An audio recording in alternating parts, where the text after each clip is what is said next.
Donald Trump went to the theater on Wednesday night, and it was a very big deal. So Trump went to the Kennedy Center, which is the sort of like big music, dance, theater venue in Washington, D.C., on Wednesday night to celebrate the first Broadway touring musical to come to the Kennedy Center since he became president and since he took over the Kennedy Center. More on that in a minute.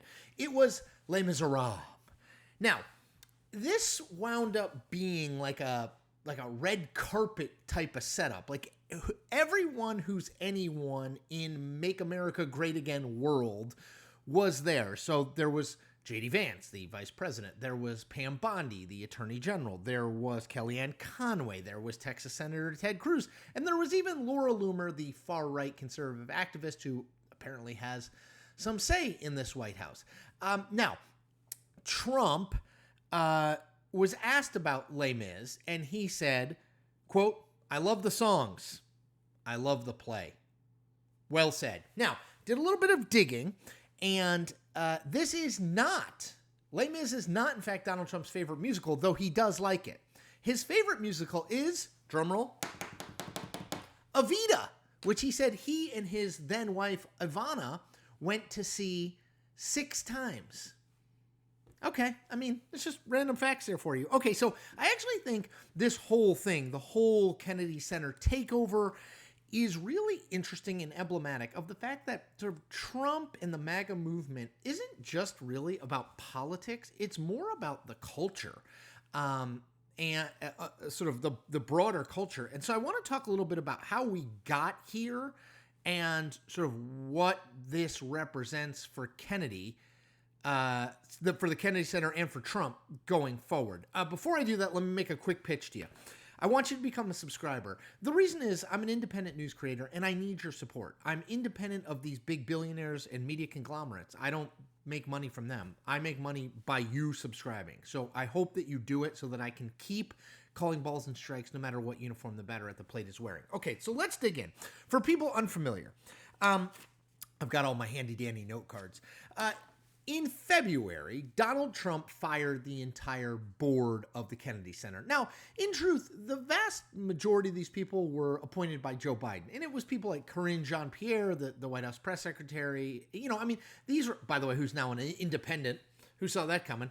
But these were, Biden appointees, all of which made sense. The one that I thought was a little bit odd was Trump got rid of the chairman of the Kennedy Center, a guy named David Rubenstein, who founded the Carlyle Group, who had been the chair and been reelected every year since 2010. So he was initially appointed by George W. Bush, then reappointed over time and reelected over time by Barack Obama and Donald Trump and Joe Biden. So getting rid of him was a little odd, but so they get rid of the whole board. They get rid of the chairman, David Rubenstein, who, by the way, also owns the Baltimore Orioles, and they then appoint Trump unanimously as the chair of the Kennedy Center, and he then appoints this guy, Rick Grenell, who's like a longtime sort of like Republican operator who's become a MAGA person.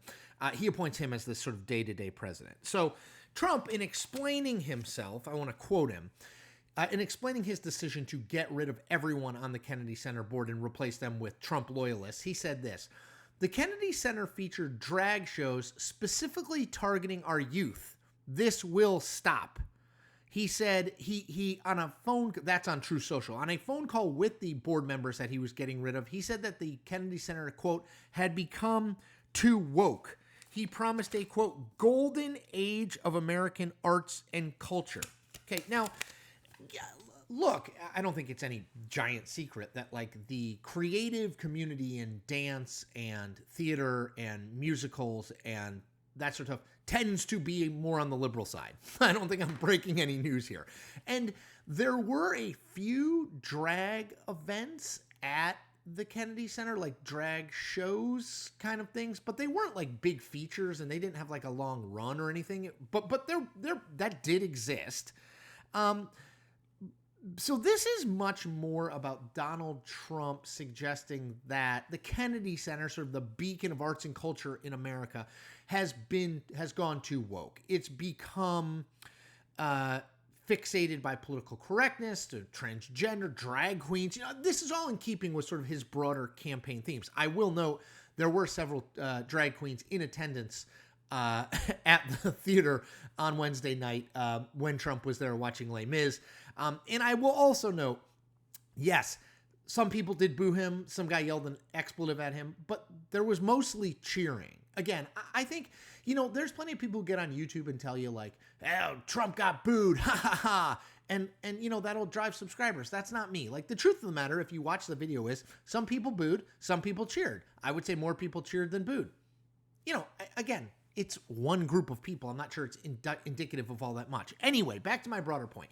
Trump views sort of his elections, but especially 2024, as a justification for revolting against what he believes is the over political correctness, the over wokeness that now exists in his mind in the culture. So this is DEI, this is transgender issues, this is, I guess, drag queens in theater.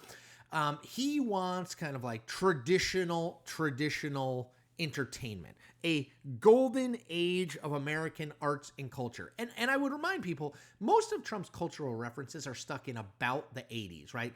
Frank Sinatra, Michael Jordan, that's who Bob Hope.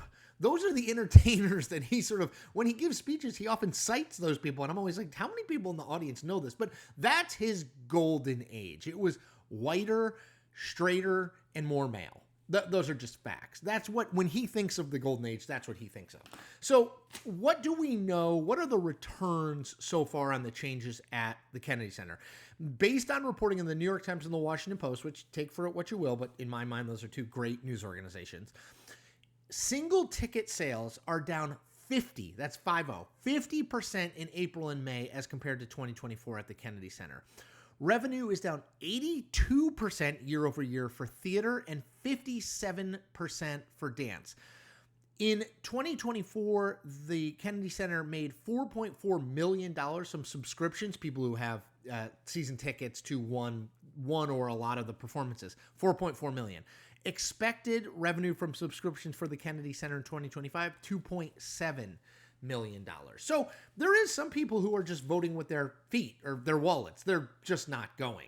But I think it is an example of how Trump and MAGA more broadly are not just about politics. They're about sports. They're about theater. They're about books. They're about, this is a cultural revolution, or an attempted cultural revolution, to change this sort of operating dynamic of at least the last 20 or 30 years in our culture, which is more toward acceptance of sort of all sorts of different people and all sorts of different views. This is saying there was a golden age. We are going back to it. And the golden age is defined by the president of the United States. I think it's really worth taking note of that, because you can just, he went to the Kennedy Center, who cares? Sure. But I think, again, it's indicative of a broader change that Trump and the people who support Trump are trying to bring to this country. Okay, that's it for me. As always, subscribe. Like I said earlier, helps independent news creators grow. And that's if we need your support to grow. Second, like and comment on this video. That helps my stuff get out to people who aren't already subscribers to this YouTube channel. Last thing, tell a few friends about this, what I'm doing, why I'm doing it. I used to work at the Washington Post and CNN. I'm out on my own now, calling balls and strikes no matter what uniform the batter at the plate is wearing. Take care, everyone.